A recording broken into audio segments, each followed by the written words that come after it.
Hello everybody, welcome back to the NIBIRU channel. It is August 21st, 2016.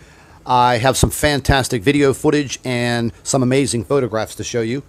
At about 5 o'clock this afternoon, I decided to go outside and start videotaping since the skies kind of cleared up a little bit. As I was videotaping this segment, I started to notice that the rays of the sun had a light blue effect to them, which was kind of unusual. I've never seen that before. And if you look very closely, some of these rays coming from the sun have a prism effect or a rainbow effect. And once again, I thought this was just absolutely amazing. Now, as I pan back and forth, you can clearly see that planetary body below the sun. And naturally, for all of you lens flare fanatics, you can see the bright pink lens flare to the lower left.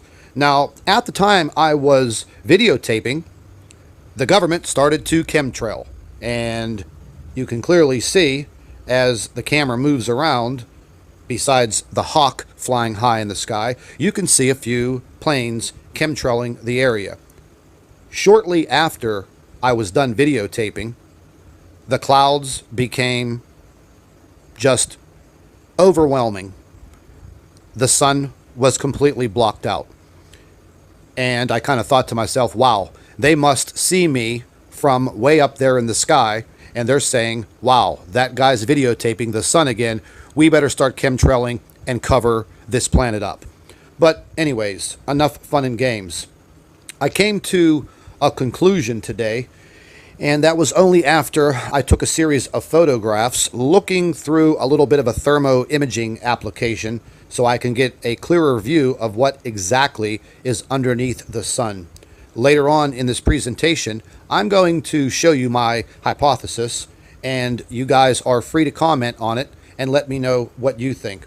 But at this time during the video, I was waiting for that large cloud formation in the lower right-hand corner of the video to move closer and closer to the lower part of the sun. I just wanted to prove that it is not a lens flare below the sun, because if it was a lens flare, the lens flare would appear on the outside of the cloud, clearly visible in the video. And as you're watching the video now, you can clearly see the cloud is covering the planet directly underneath the sun. Now, once again, if you look very closely at the rays of the sun, they have a very unusual prism effect, and it is having the same effect on the cloud formation to the lower right-hand side. When I was viewing the video, I can clearly see this very, very well. The next series of photographs were taken with a red lens filter.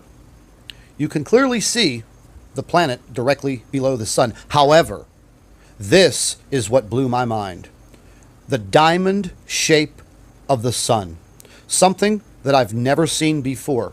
This application that I used was for simple infrared photography. The sun does not have a diamond shape reflection. I just read an article the other day about the government using and developing an artificial sun. Is it possible that the government is using this artificial sun technology? The answer, we will probably never know. In the next series of photographs, I used a thermal application for the photographs, and this is when I discovered something that I've not seen before. If you look very closely at the planetary body below the sun, it looks rather large. However, I am able to see a smaller planet in the middle. I believe now, wholeheartedly, that NIBIRU is directly below and behind the sun.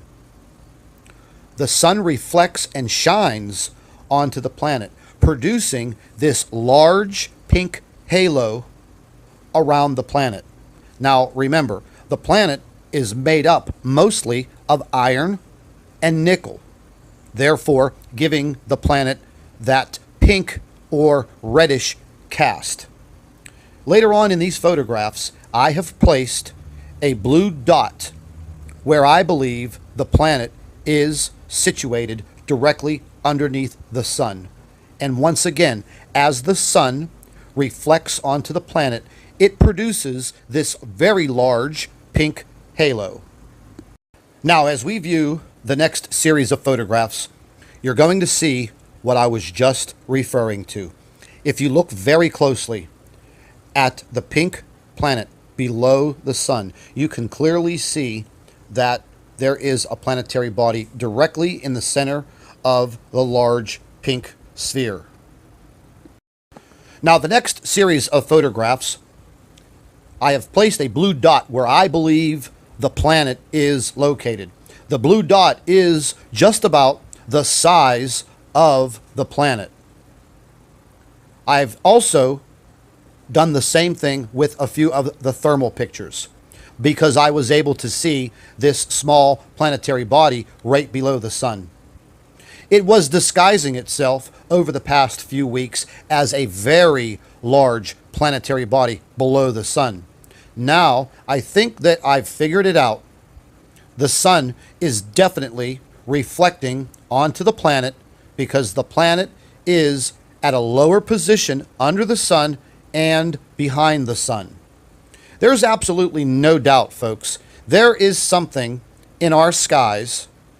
I wish that I knew what it was 100%. Because each and every day, as I photograph the sun and I search for answers and I look at these photographs, they do actually scare me because things are changing on planet Earth on a daily basis. There is no doubt about it. Don't forget to share our videos with your friends and family members on Facebook. And if you've not subscribed to our channel, please do so at the end of this video. And once again, as I always say, keep an eye in the sky.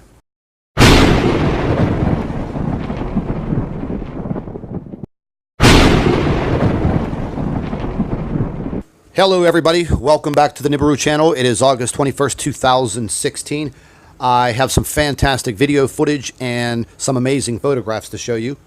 At about 5 o'clock this afternoon, I decided to go outside and start videotaping since the skies kind of cleared up a little bit.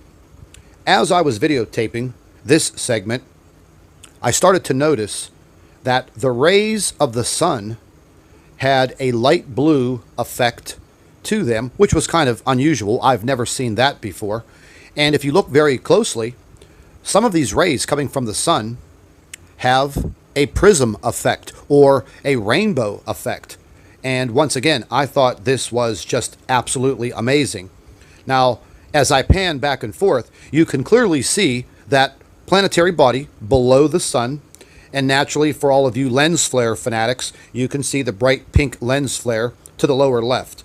Now,